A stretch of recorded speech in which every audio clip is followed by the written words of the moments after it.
We ready to get started? Yeah.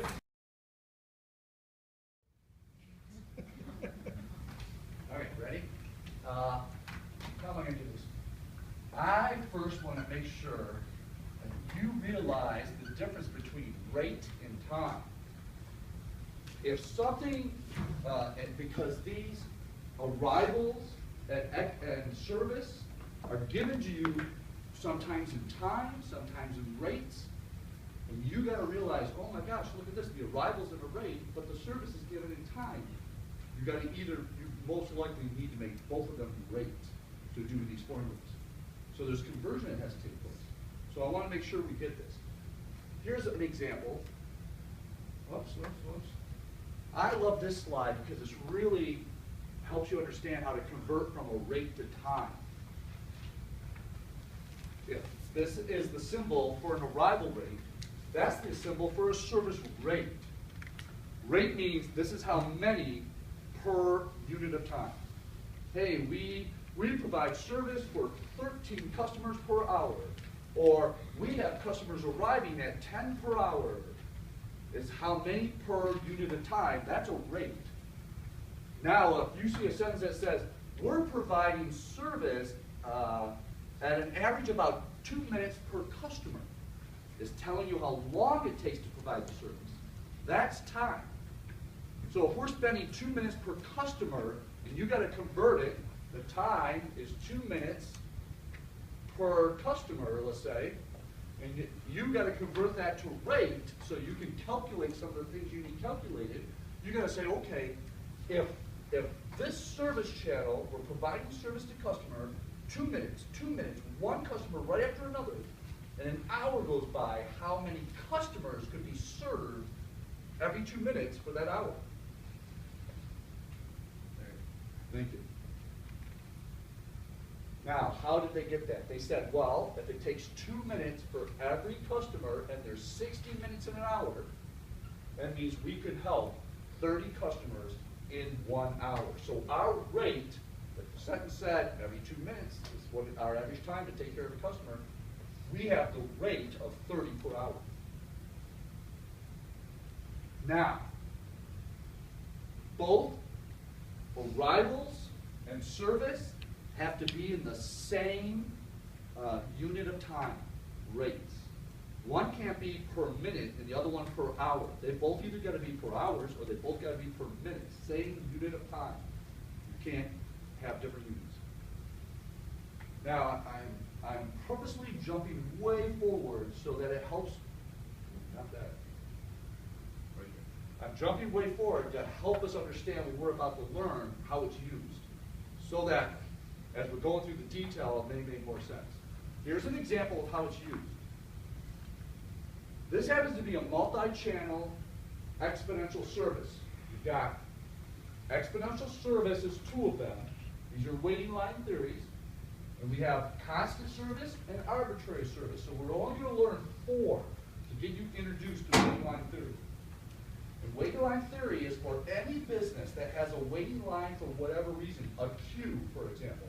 Hey, we have a central computer, we have programmers all over, they send their programs, we put them in the queue, they wait until one is service, we got the output, we send it to the customer, now their program gets put in. I work at a credit union, Taylor, and we schedule the tellers, and when the customers come, they follow the line, and each customer comes to a teller, and however many tellers we have is how many channels. A lot of times there's more than one teller, so we're using multi-channel. And exponential describes how the service is provided as far as a random probability. And in most cases, exponential is how a service would be described. But when you have constant service, you don't have exponential. Now let me give you an example of constant service. In the old days, it was a long time ago, because it just jumped in my mind. I got 2 of them now just jumped in my mind. Now I'm going to the second ones, but you know those self-serve car washes kind of thing, where you drive up and you put the money in, and then you drive in, and then you sit there and the thing goes around you. Okay, let's pretend this car wash, a long time ago, only had 1 wash. That's it. No matter which car went in there, The moment it started, it takes the exact amount of time to wash that car. Every single car, because it's robotic. That's constant service. Now, the reason I'm bringing these up, when you get a problem, you're going to spend too much time figuring out which one of these four it is. And yet, if you understand how to recognize the difference between these four, three of them are obvious, and if it's not those three, it must be the fourth. That one's not so obvious. You ready? I explained why constant service would be obvious. Because the description of the business would say, every customer gets served the exact amount of time, or because usually that means a human's not involved. That's how the service is constant. Coffee machine. A long time ago, when you go to a coffee machine, it's just coffee cup comes down, coffee goes in, you got to step away, go to a counter and put whatever you want. But the machine's time it takes from the moment you put your money in and select go, it's the exact same amount of time to put the coffee in, right? The cup comes down, coffee goes in, same amount of time for every customer. That's constant. And that's how you recognize that as constant. You'll realize, oh, there's no change in time on the service being provided. The PowerPoint's going to give you one where it's like a Kmart or a Meijer, and the horse in the front for kids. You put the money in, and it provides a 2-minute or whatever a minute ride every single time for every kid. They put more money in, they could get a longer ride, but for the 50 cents, it's the same amount of time. You read a problem with constant service. Arbitrary. Are you ready?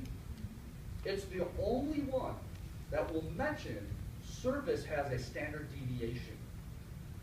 If the problem has a standard deviation for service, you know, jump to arbitrary. You not even waste any more time trying to figure it out. It's the only one that standard deviation will be told to the problem. I won't try to trick you and put standard deviation in one that's not arbitrary.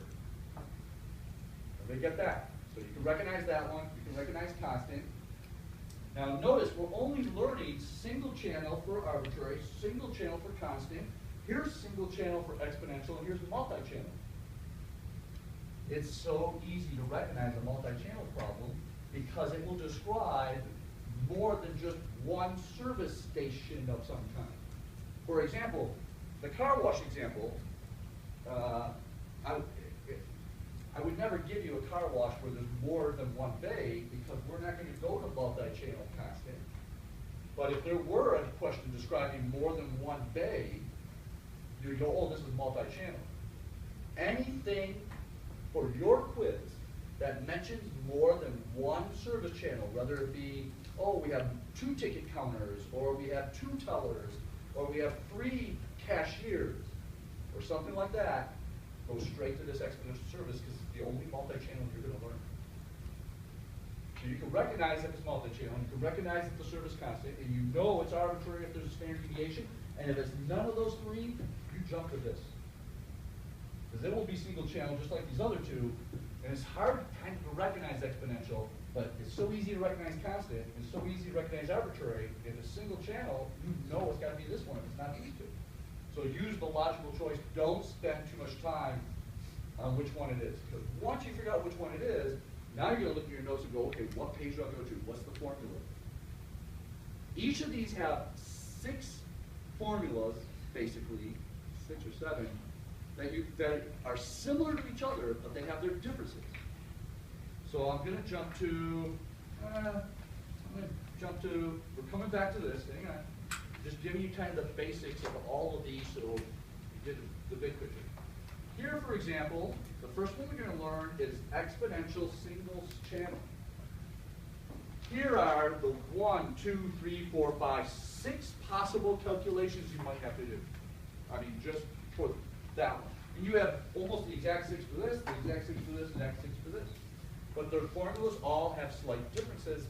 Some of them, this arbitrary has a couple formulas that are different.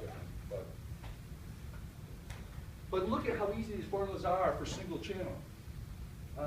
Probability, there's no orders in the system. We've converted arrival to 20 per hour to a rate. Maybe it said we have customers arriving every 3 minutes. 60 minutes divided by 3 is not even 20, is it? How many minutes? Help me out. What's 60 divided by 20? 3, it is. Okay, we have customers arriving every 3 minutes. You go, oh, we need a rate for that. 60 minutes divided by 3 would be 20 per hour.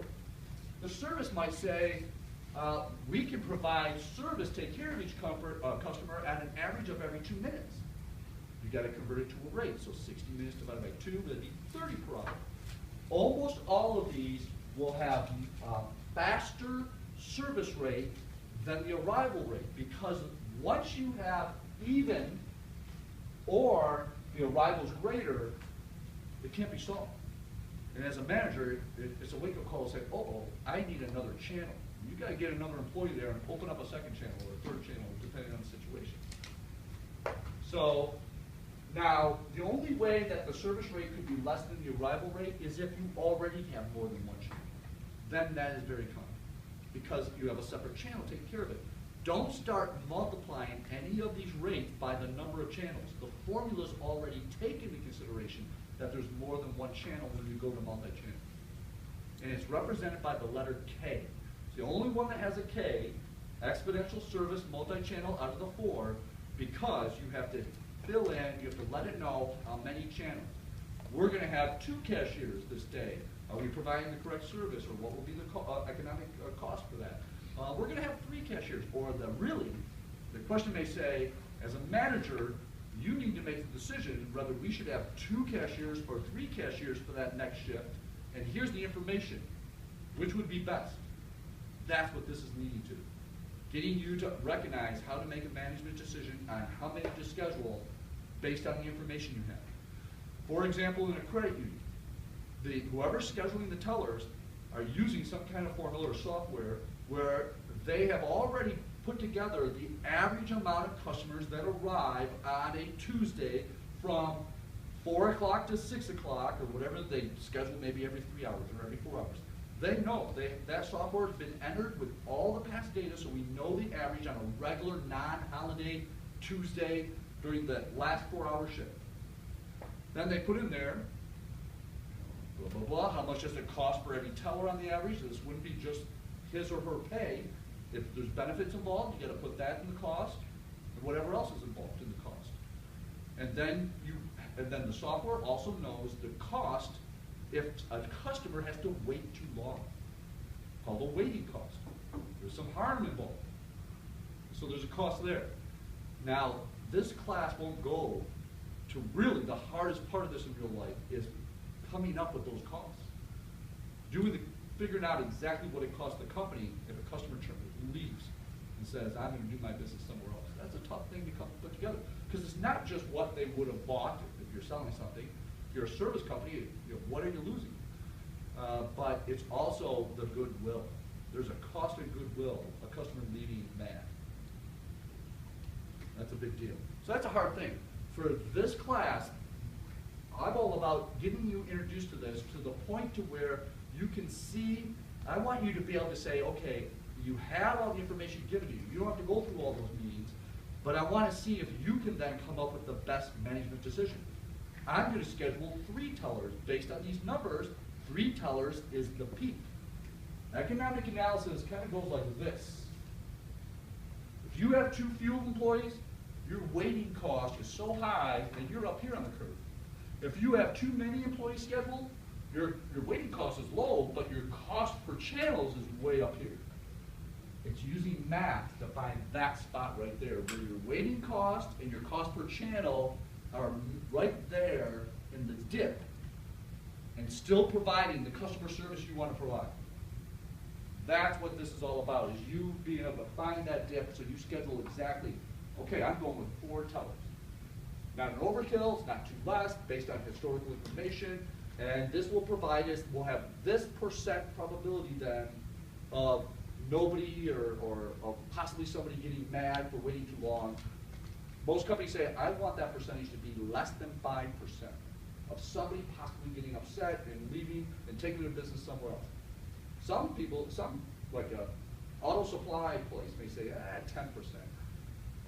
In the old days, you'd have to drive miles to find auto supplies at another place. Today, they're like on every corner. So maybe now, as a manager, you want to lower the percent of somebody getting upset or having to wait too long because you have so much more competition.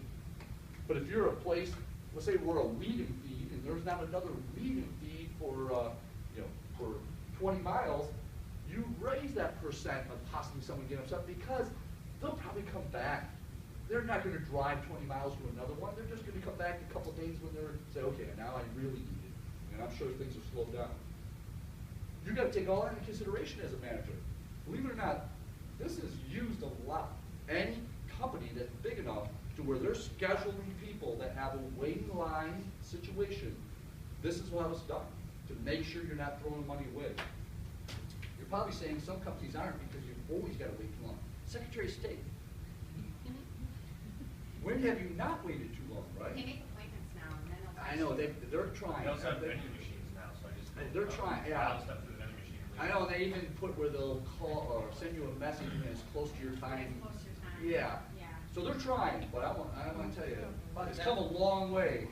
But the Secretary of State is one of those places you can't live without.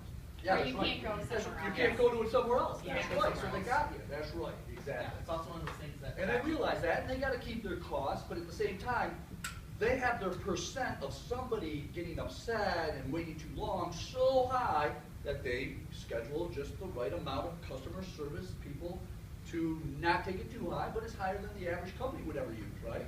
They may be at 25% or 30%, where if you have a lot of competition, you're down at 5% possibly getting someone upset, the probability of that happening, or less.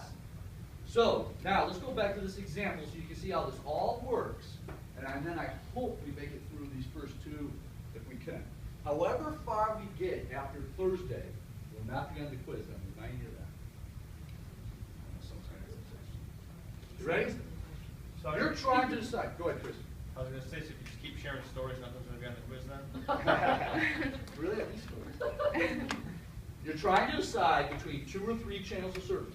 The arrival rate, this is luckily you don't have to convert this one. At least not the arrival, is 2.5 per hour. Is that all it is? 2.5 per hour. The mean service time per channel equals 10 minutes. That's right, for one channel. That's given to you in time. Help me convert that. What's the unit of time in the rate of arrival? Hour. So you got to convert service to per hour, so you have rates in the same unit of time. So in this case, times at 10 minutes per customer. So the rate on that will be 6. We're going to use the number 6, and we're given the rate of 2.5 for arrivals. There's our 2 main numbers to do all these equations. This multi-channel look, yeah, 2 or 3 channels. So we're doing right here. 2 or 3 channels. We can't decide. We know we need at least 2 employees working at the same time. We're thinking about 3 employees. We're trying to figure out which would be best to schedule, 2 or 3. Knowing that our bonus relies on us not wasting money, throwing away and having overkill. Let's see here. The waiting cost is $25 per hour, so there is our waiting cost. And our cost per channel, if we schedule a 3rd person, we're paying an extra $16 per hour for the hourly pay and benefits if there are any. So this is the channel cost. Channel cost, waiting cost per hour, rate of service per hour, rate of arrivals per hour. All consistently per hour. Now we're all in rates. We don't have to even convert at this point. These will always be given in rates anyway. But these 2 could easily have been times, and 1 we did have to convert. Everybody with me? Now, this says, show your work manually calculating your total cost per hour for 2 channels and 3 channels. Total cost per hour is economic analysis. That's going to, this calculation right here is telling you your cost per hour based on the arrivals and the service rate with a waiting cost of 25 and each channel costing you $16. Then you're doing the whole thing again for 3 channels, knowing each one's going to be $16, $25, 6, and $45. None of these numbers change except for one number. It's a small k, and we do it where case 2, and we do it where case 3. We do this formula twice, and then it will come out, and then we get to economic analysis, which is, where are we at here? Hang on, I gotta find it. Where is it? What's going on here? Down here farther? Ah, right? Here we got this calculation, that calculation, we add together, there's our cost per hour for 2 channels. We'll talk about this in a second. 3 channels, there's a calculation, look at that, there's 2 channels, 3 channels. There's a calculation, add them together, 58.46 cents per hour. You should be having how many scheduled to provide service then in this particular calculation? 2? Yeah, you don't want 2 is 42.89, this one's 58.45. Financially, the best decision is 2. Now, what do you think this 16 is? That's right, cost per channel, right there. Give it to you. Okay, what do you think this 2 and 3 is? 2 channels and 3 channels. It's given to you. You're doing it twice, once with the 2, once with the 3. The 16 doesn't change because you use the numbers per channel. No matter how many channels are in the problem, you're using per channel. What do you think this 25 is? That's right. There you go. This is the formula for economic analysis. The cost per channel times the number of channels, the cost per weighting times something, add them together, there's the cost per hour. Now the something, see how they're slightly different, is L. What is L? You ready? L is the average number of orders in the system, or customers in the system, whatever the Q is. The average number in the system. That number is the one that you'll have to that will take the most time to calculate. And that's only one of the 4 numbers in the calculation. The rest are easy. You're given the number, you're given the number, you're given the number. Those are the other 3 numbers. Just the L. Now, if it were single channel, look at what's happening here. H5, you're taking the average number of orders waiting plus the ratio of arrivals over service. Now again, the numbers per 1 channel, per 1 whatever given to you. 2.5 over 6. Oh, but there's 2 channels or 3 channels. You still use just the raw numbers. Forget about the K. To get the L. Let's get, matter of fact, the multi-channel. Whoops. Hang on. Page. I don't remember the page. Hang on. I'll recognize it right. Not this. What chapter are we on? Just checking. You ready? Right there. Page 518. Here's multi-channel. Formulas they start on the previous page, but look at L. Where is it? Over here. What is L for multi-channel? The average number of units in the system. How do you calculate it? You take the average number of units waiting and add to it the arrival rate over the service rate. It's the same formula, multi-channel, single channel, for that. You have to then come up with this, though, to get to that. And to get this, you need that. What? What? Are you kidding me? You ready? You ready for this? You ready? Shortcut. Yes. Boy, I'm glad you're here today. Or, I mean, you're glad you're here today because I'm going to give you the shortcut. The shortcut to this is all you got to do is say, okay, what's the arrival rate? I know this could be 2 channels or 3 channels, but what's the arrival rate? 2.5. What's the service rate? 6. What's 2.5 divided by 6? Calculator? 2.5. 0.416? Okay, 0.417. Okay, 0.417. Ready? You take the arrival divided by the service, and you jump then to this page, 519. Now I want to bring this to your attention. This is multi-channel only exponential. This one right here, the only one you're doing this with.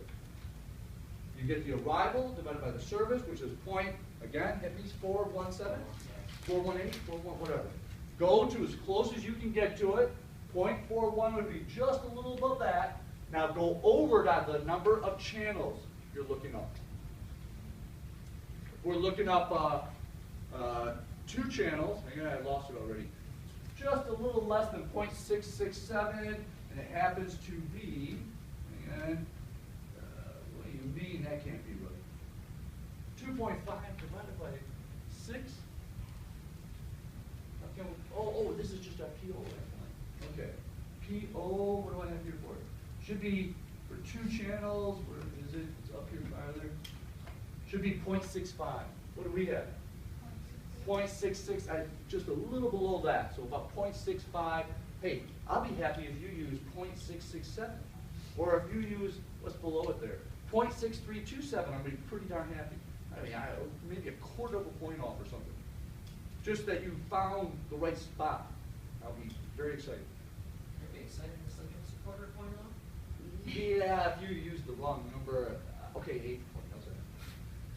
Now, we got to do this again, but we need a P sub O, which we'll define in a minute, for 3 channel. Nothing changes. We're still using the 0.418 or whatever it is. Jump over here. Now we're using, what is that, 0.67 again? A little less than 0.67. I'm going to go 0.668 or something, and it should be, where's 2 channels? 0.665 it says. That's pretty, point. If you used 0.67, I'd be happy. But 0.65. Do you see how we did it? So we have a chart there that will be usable on any problem I give you. I'm not going to try to trick you. To do, you now just found that. You do have to manually do this, but you got this number. And then once you get that, you go here, stop. If it's a question about economic analysis, you don't need anything else once you get to L, because you're given the other 3 numbers. You just need the piece of the pie, which is L, to get to the answer. What is your cost per hour for 2 channels? What's your cost per hour for 3 channels? That L is the hardest part to get. You got the weighting cost, which is the same, you know how many channels you got. You got the cost per channel, whether you have 2 or 3. Don't change that. And you're going to try with K equaling 2, and then you're going to try with K equaling 3, but it's the L that gets multiplied times that weighting cost. Once you get that L, you can answer this question. So in this example problem, look at how, hey, notice up here, first thing taking place is 2.5 over 6 is 0.41666 or 7. We looked it up. 2 channel PO, 0.65. 3 channel, 0.665. There's the first step. So the question is, which one? Should we go with 2 employees or 3 employees? Which one's going to be the best financially for the company? Now, I had to calculate L sub G from there. 2.5 over 6 is 0.41666 squared times the arrival, which is 2.5, times the service, which is 6. There's your numerator. Get that done first. Jump your denominator now. 2 minus K. Well, no, I'm sorry. K minus 1 instead of backwards. However many channels that you're calculating your L sub Q for, which is 2, subtract 1 from it, and then factorial. I'm going to refresh your memory on factorial. Even though I didn't get the usual looks, like, what? Nobody? It's been so long for factorial, everybody's got it? I thought it. Hey, do you remember it? Oh, good. We got somebody who's willing to admit they don't remember it. You ready? 4 factorial. That means you take 4 times 3 times 2 times 1 equals. 6 factorial equals 6 times 5 times 4 times 3 times 2 times 1. It's the number times every number below it to 1. Whatever the factorial is. So, we're evaluating 2 channels, subtract 1 from it, we get 1. 1 factorial equals 1. So there's what that number would be. Times 2 channels times the service rate of 6 minus the arrival rate. Figure that out, then square it. That's your denominator. You take your numerator, divide by denominator, when you finally get there, and you get 0.01875 as your L sub Q. Now you got to take your L sub Q and turn it into an L, which says, take the L sub Q, add to it the arrival rate divided by the service rate. There's that. That's why that's 0.4356. Now we do the exact same thing for 3 channels. but the P sub O, we looked it up on the chart, is slightly different. It's 0.665 this time. So we gotta use, where is it? I didn't do all the math, but it's gonna be, instead of 0.4166 squared, it's gonna be 0.6, darn it, hang on. It is 0.4166. Where is my 0.665? You just changed the 0.65 to 0.665. There it is. This is gonna be 3 minus 1, I see where you're at. 3 minus 1, and that's gonna be 3 channels times the service rate. 3 minus 1 is 2, but what's 2 factorial? 2 times 1, which equals 2. So that little factorial part's 2 on the 3 channel. This is where the work's in, figuring out the L. But once you get L, you should have all this set up, just waiting to plug in that number so that you can get to these two and compare. This is where this is all going. Economic analysis if there's one channel. Economic analysis if there's multiple channels, 2, 3, 4, 5, comparing. Economic analysis if we just have constant service. Economic analysis for arbitrary. All of these waiting line theories are heading to where you can't make the best decision until you turn it into cash, until you can turn it into what's financially the best decision.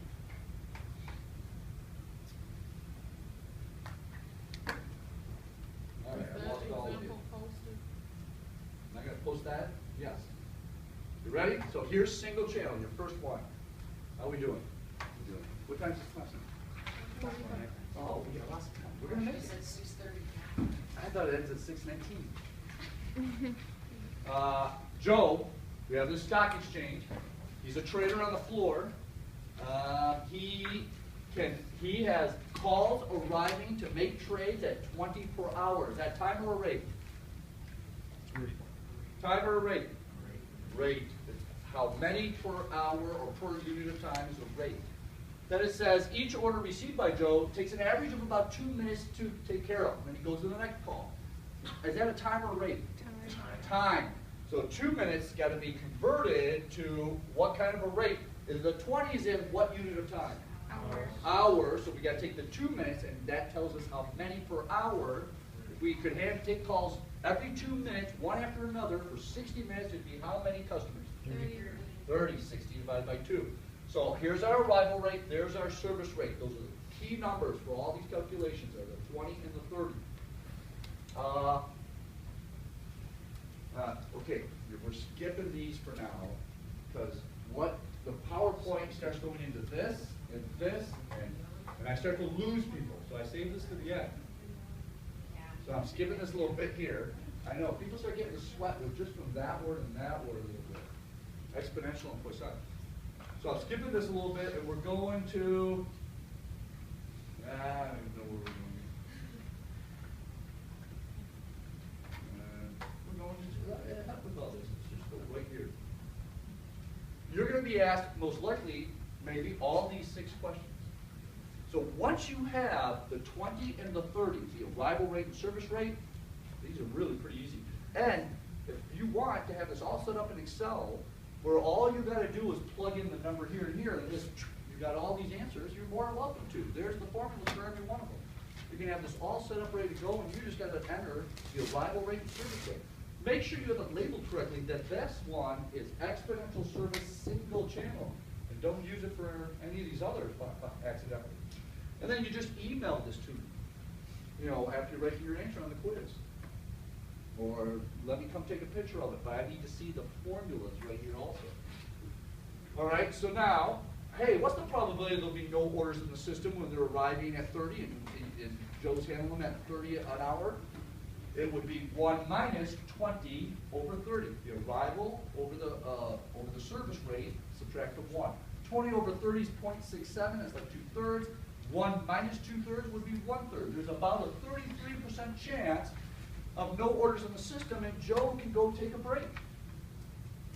About 1/3 of a chance, or another way of looking at it is, about 1/3 of Joe's time in the day is doing nothing. Right? Because there's a 33% probability during the shift that there's going to be no orders in the system. What's the average number of orders waiting? You take the arrival and square it, but do the parentheses first. Service minus arrival, 30 minus 20 is 10. Multiply it times the service rate, 10 times 30 is 300. Then divided into, is that divide? Divided into the arrival rate squared. 20 times 20, I think is 400. 400 divided by 300 is 1.25? 33? Sure. God, why did I get 1.25? 1.33, so the average number of orders waiting with the 20 arrival and 30 service, only using one channel, is about 1 1/3 customers having to wait, which is not bad. My favorite is the probability. This is the one managers make decisions on. The probability that a customer or order must wait, this is the one where I say, companies that have competition all over the place, they want that to be 5% or less. A probability of someone having to wait is really low. A company that has almost no competition, they're willing to save money and say, we want this to be about, whatever, 20% chance of someone having to wait. And maybe Secretary of State says, we know someone's going to have to wait. There's no even reason to calculate this. And their service rate is bigger than their arrival, no matter how many channels they have. So it's impossible to calculate exactly what this is when you have such a high, low service rate compared to arrival. If you try to do the software Excel and you have a service rate larger than the arrival rate, you will not get an answer. It will say error or it will say unsolvable, meaning you'll always have a line. And it will just keep growing because you can't keep up with it because you're not providing enough channels. And the rate of service proves that. All right. Average number of orders in the system. We just calculate the average number waiting. We take that, and then we add to it 20 over 30, the arrival rate over that. So we're going to add the 1.3, I think, to 0.67, 2. Average number of orders in the system is about 2 orders. I want to check that. Is that 2? It is 2. And if this were an economic analysis question, we stop. That 2 was the number we needed to do the economic analysis answer. The only thing hasn't been given to us is the waiting cost. But if that were in the problem, we could stop there and figure out how much. They'll say how much per hour as it costs us per hour having Joe do this job. And by the way, we got Lisa waiting in the wings to do that job, and Lisa's service rate is 28, and Joe's costing us $20 an hour, but Lisa, even though slightly slower service rate, would only cost us $17 an hour total. Calculate the economic analysis if Joe does it at $20 an hour and a service rate of 30, but if Lisa does the job with a service rate of 28 at a cost of $17 per hour. So you would do 2 economic analysis, and then you're telling me, should Lisa be doing the job or should Joe be doing the job? Even though Lisa's a little slower, would we come out ahead because of the lower cost per hour to have her do it? So that's comparing 2 different individuals for 1 channel. That's single channel. Even though there's 2 channels involved, only one's going to be doing the job, not both. That's why it's single channel. That's how you got to look at some of these problems. This is what you should expect on a quiz. You're telling me, as a manager, which one should be doing the job, or the question could be, how many should be doing the job? 2 or 3 or 4, which is the economic analysis for each of these. All right, you get it? That's where this is all heading. So we have all this. Let's keep going. Let's say we weren't doing economic analysis. And it says, hey, what's the average time that a customer or an order has to wait? Let's get to the formula, because you can see how easy these are. The average time an order has to wait. Now, I want to warn you. Here, our average number. Here's average time. Whatever you're calculating here on any of these on time, when you get to these 6 calculations, the answer is always in the amount of units, the time that these represent. So this is 20 per what? Hour. And this is 30 per hour. So the answer for these 2 times are going to be the amount of an hour. You get it? So if this comes out, I think one of these are like 10%. To convert it to time, you got to say, well, 0.10 of 60 minutes equals 6 minutes. There's the time. This is the average time and order wait, but the answer is given to you as the amount of the time interval of whatever these are. So this will be 0.10 of what? An hour. Let's say this one comes up and it's 0.60, 60% of an hour. Now if these are 20 per minute and 30 per minute, this will be the amount of a minute. 20% of a minute, 30% of a minute, 0.5 of a minute, or something like that. But let me do this again. So average time of order wait would be using average number of orders in the system divided by the arrival rate. So H5 divided by H1. Average time in orders in the system would be what we just calculated, the average time in order waits, H7, plus 1 over the service rate. 1 over 30 gets added to that. And there's the average time, but it'll be the percent or amount of an hour, because these are in hours. Now this one, probability. So you have this probability of no orders in the system, which is the opposite of this. Probability of an order, not exact opposite, but probability of an order must wait. Easy to calculate though. Just take the arrival minus the service. Actually, it is the opposite. Sorry. Arrival minus service. So 20 divided by 30 is 67%. There's a 67% chance that a call coming into Joe on the New York Stock Exchange is going to have to wait, because he's only handling 30 per hour and they're coming in at 20 per hour. So there's about a 67% chance that a call might have to wait, which is a big deal. The probability of no orders in the system, and Joe can twiddle his thumbs, is the opposite of that, 33%. 1 minus the arrival rate divided by service rate. I broke this down, trying to make it as easy as possible, and just going to the heart of it where you should expect to answer questions. I hope you find these 6 calculations pretty easy. And they are. And really, you're using 2 numbers for almost the whole thing, right? And the numbers are given to you, but you may have to do a little converting is all. Most of your time, where you are going to make a mistake is which one of these should you use. So those notes you wrote down, you want to triple check it that you can recognize the problem quickly. Okay, I want to try to get one more in the multi-channel. You see how we're doing in time. And we already kind of talked about it a little bit. I'm jumping to, here's the multi-channel. Hey, Joe, it says our finance company is going to do some advertising, and they think business will increase by 50%. If they're arriving at, calls are coming in at 20 per hour now, and we do that advertising, how many calls will we get per hour if it increases by 50%? No, that's if it increases by 100%. 30. 50% of that's 10, so we're adding 10 to it.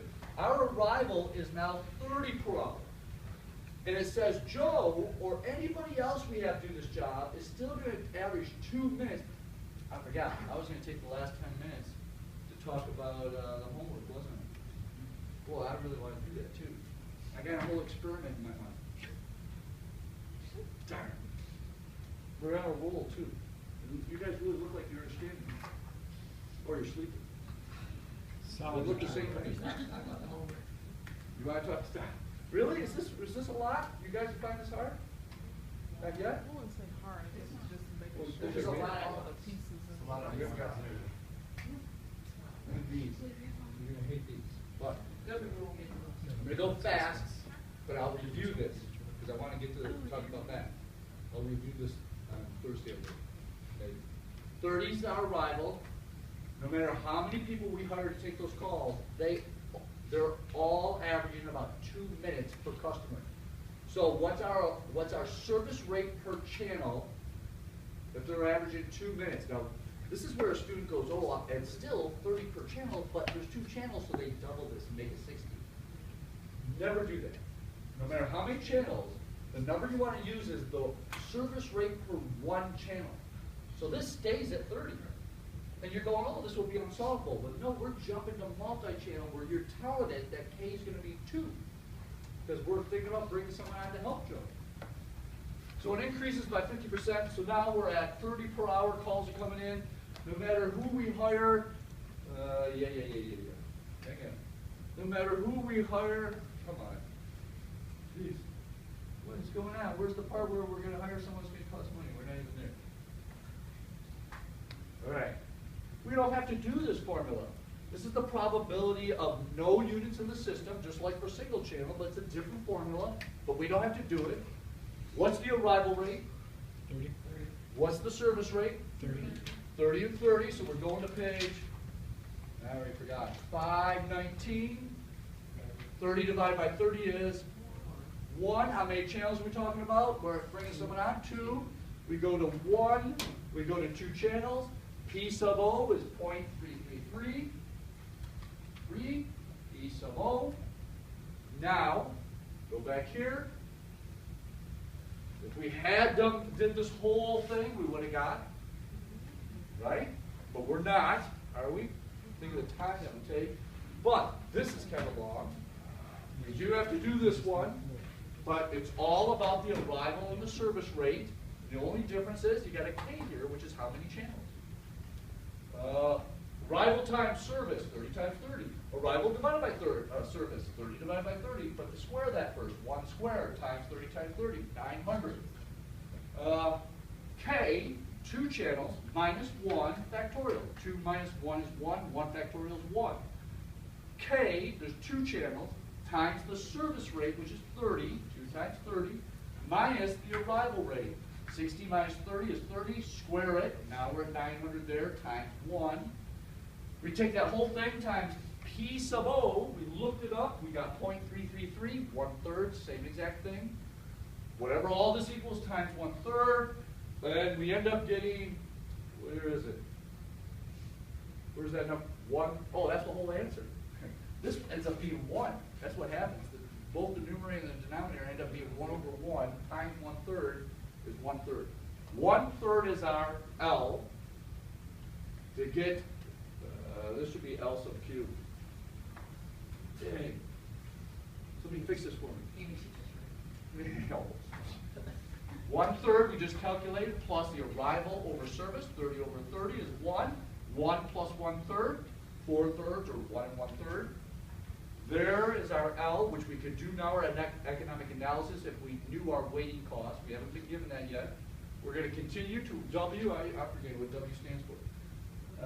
The average time a unit spends in the system is our arrival and service is in what unit of time? 30 per hour. So we're about to calculate the amount of an hour. L, which is 4/3, divided by our arrival rate, which is 30. 1.333 divided by 30 is 4/90ths, or whatever that percentage, or whatever that decimal is, if you typed it out, per hour of an hour. So we multiply it times 60 minutes, we get 2.67 minutes is that average time. We keep going to the next one.